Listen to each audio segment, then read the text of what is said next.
Hello, everyone, and welcome back to Politics Now. We're talking about modern politics and modern America. And today, we're going to be discussing Biden's greatest threat in terms of the presidential nomination, which is, of course, RFK Jr. And yeah, let's get into that. So, RFK Jr. is a bigger threat than these polls make him seem because, yeah, he's getting about, 15% of the vote, but he is much bigger of a threat to Democrats specifically than that 15% will make you believe. And yeah, let's get into that. So, RFK Jr. is sort of viewed the same way to Democrats as Democrats view Bernie Sanders. And it's sort of the opposite version of Bernie Sanders. While Bernie is extremely radical and they don't like him for that, RFK is more moderate and they don't like him for that. And he's sort of the Trump Democrat, and he's a more populist candidate, and he sort of is the Trump for the Democrat Party, and that's why they hate him for it. It's sort of like how the neocons in 2016 were pretty much in control of the party, and Trump came in and they did everything to take him down. And they're doing the same thing to Kennedy, where literally anything that he says is uh, is racist or anything. He's basically treated like a Republican, and they view him the same way. He is not an establishment, so of course they hate him. The neocons and the progressive Democrats are sort of the main drivers. They are the overarching party that controls every position of power. And they don't like the populist candidates that have been recently coming in and changing things up. And Trump proved that they can actually win and they can massively change the party, which is why RFK Jr. is a lot scarier to Democrats, because if he wins, he can definitely change the party to a more populist angle and even a more moderate one, which is something that these progressives don't want at all. So they are very afraid of him, and they always have a candidate for the past few years that they have been afraid of taking over. For a while, it was Bernie Sanders. He hasn't joined this race, and he's probably going to stick it out. He'll probably join the next one. He joins every single race. It's very weird that he's not joining this one. I don't know. He can basically just use Biden, so there's no real point of him joining the race. But he is a different kind of threat to Democrats. He is like the full-blown socialist, and they hate him for that. So he's not going to get anywhere. He gets a lot of support, which scares them. They work against him by rigging it, and yeah, that's basically how it goes. But with RFK, the populist candidate used to be sort of the Republicans' problem. It was the infighting between them. It was between populist Trumpism and neocons, who were basically fighting to take over the wheel in 2016 and now in 2024. So the idea that that can happen to the Democrat Party, where it's been proven that populist candidates can gain a majority of the popularity of the party and control the party that way, that scares them. It scares them really bad. And it scares a lot of these Democrats very, very bad.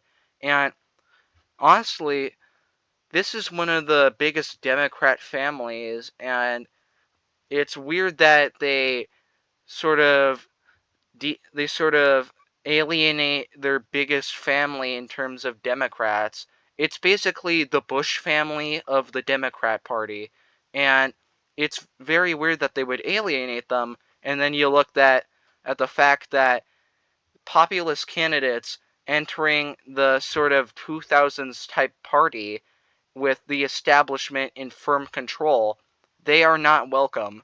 And Trump demonstrated why the establishment can get pushed out of their own party, and the populist candidate can change the party to become more populist and more like the populist candidate.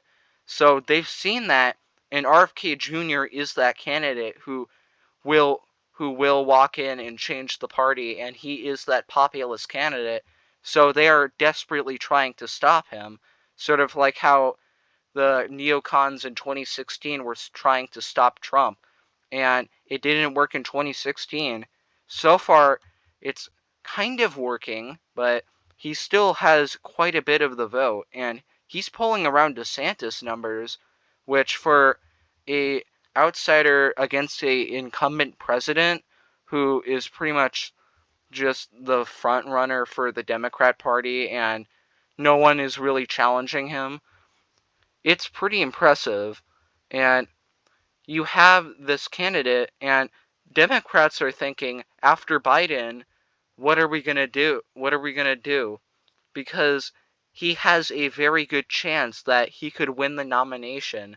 So if RFK ever gets enough support to try and win the nomination, they'll do the same thing that they did with Bernie Sanders, where they just rig the vote, or they do some other stuff like, I don't know, call him racist 50,000 times, which they're doing right now, and Democrats, they'll probably believe it, and he'll lose some support.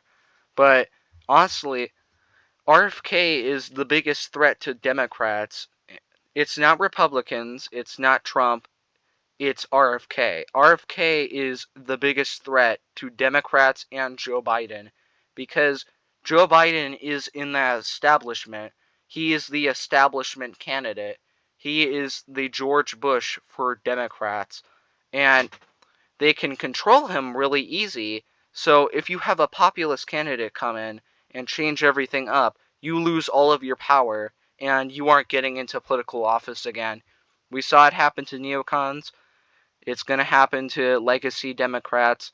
And honestly, they're very scared of it because it is very close. And they didn't think it was going to be this close. They thought they still had a pretty wide control over the party, but they didn't expect somebody like RFK Jr. to show up this fast and this soon.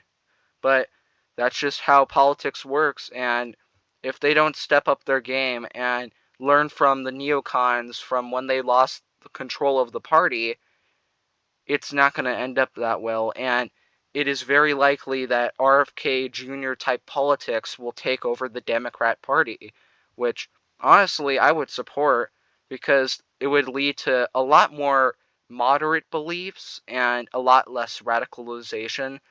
Because if RFK Jr. type politics becomes mainstream in Democrats, moderation will be a major factor, and it will sort of mitigate the effects of what Obama did to the party and sort of change the party from the party of Obama to the party of RFK. And that would be pretty interesting, but yeah, RFK Jr. is the biggest threat, and they are trying to deal with that threat because after Joe Biden, what candidates do they have that are strong enough support that they can beat all of these other candidates who have a lot of support but are not a part of the establishment?